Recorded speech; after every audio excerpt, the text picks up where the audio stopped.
गुजरात में बाढ़ का सितम लोगों को सता रहा है तो मध्य प्रदेश में भी नदियों का रौद्र रूप दिखाई दे रहा है।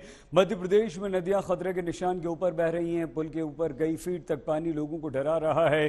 कई जिलों पर संकट मंडरा रहा है। बारिश से बांध लबालब हो गए हैं, जिसके बाद बांध से पानी छोड़ा जा रहा है। निचले इलाकों के डूबने का खतरा बढ़ गया।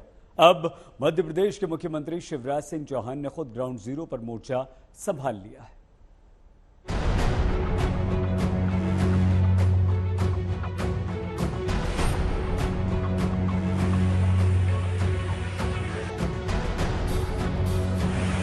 लगातार बारिश के बाद नर्मदा गुस्से में दिख रही हैं।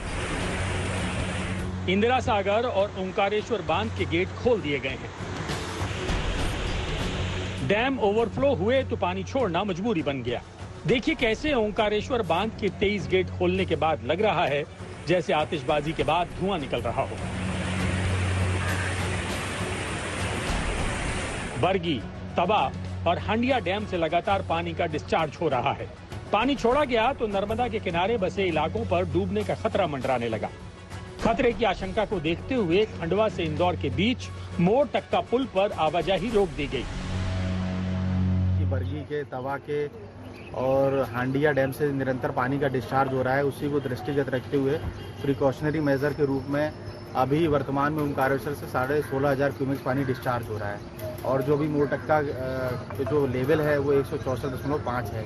तो इसी को एहतियातन सुरक्षा की दृष्टि से भी अपना मोड़ टक्का पुल से ट्रैफिक को रोका गया है और जो अपना एको रिएक्टर उससे लाइट व्हीकल्स को निकाला जा रहा है। एमपी के कई जिलों में मूसलाधार मुसीबत के आगे लोग सरेंडर करने को मजबूर हो गए हैं। देखिए इन 6 जिलों में हालात बेकाबू हो रहे हैं।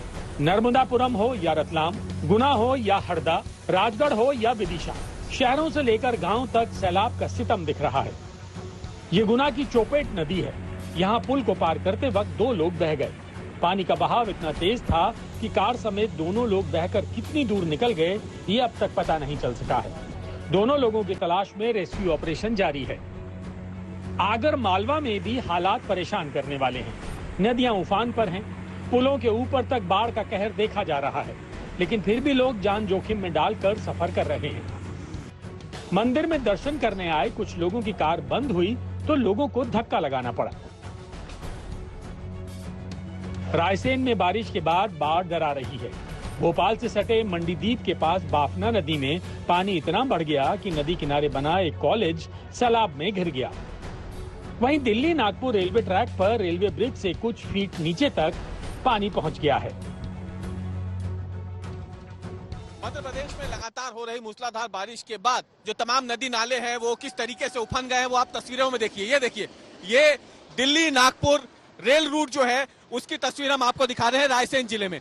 इस पुल से महज कुछ फीट नीचे ही ये बरसाती नदी है जिसका पानी बह रहा है और इसे देख के आप अंदाजा लगा सकते हैं। ऊपर से ये ट्रेन गुजर रही है और उससे कुछ ही फुट नीचे अब ये पानी रह गया है।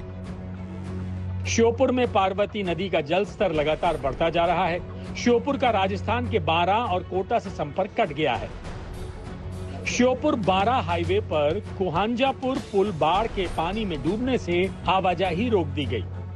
नरसिंहपुर में भी लोग जान हथेली पर लेकर उफनती दूधी नदी पार कर रहे हैं। कई लोग यहां बाढ़ में बहकर आई लकड़ियां पकड़ते देखे गए। ऐसे लोगों को न प्रशासन का डर दिखा न ही अपनी जान का। हरदा के कुकरावत में सैलाब में फंसी एक गर्भवती महिला को परिवार वालों ने ट्यूब पर बैठाकर नदी पार कराई। देखिए कैसे ये महिला एम्बुलेंस तक पहुंचने से पहले ट्यूब पर बैठकर जा रही है।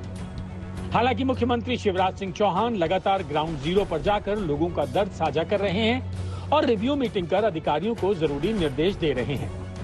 अब हमारी कोशिश यही है कि वर्गी के गेट कल खुले थे, उनका पानी यहाँ सीहोर और नर्मदापुरम जिले में और नीचे आने में लगभग 36 घंटे लगते हैं। तो जब तक वहां का पानी आए तब तक तवा और बारना के गेट या तो बंद कर दिए जाएं या पानी का डिस्चार्ज वहां से काफी कम कर दिया जाए ताकि अचानक विशाल जल राशि हर एक बांध की नर्मदा जी में ना आ पाए और भारी बाढ़ की स्थिति ना बने।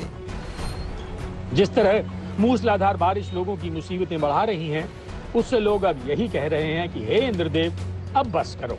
हरदा से लोमेश कुमार गौर, खंडवा से जय नागड़ा, आगरमालवा से प्रमोद कारपेंटर, नरसिंहपुर से अनुज ममार के साथ रवीश पाल सिंह, भोपाल, आज तक।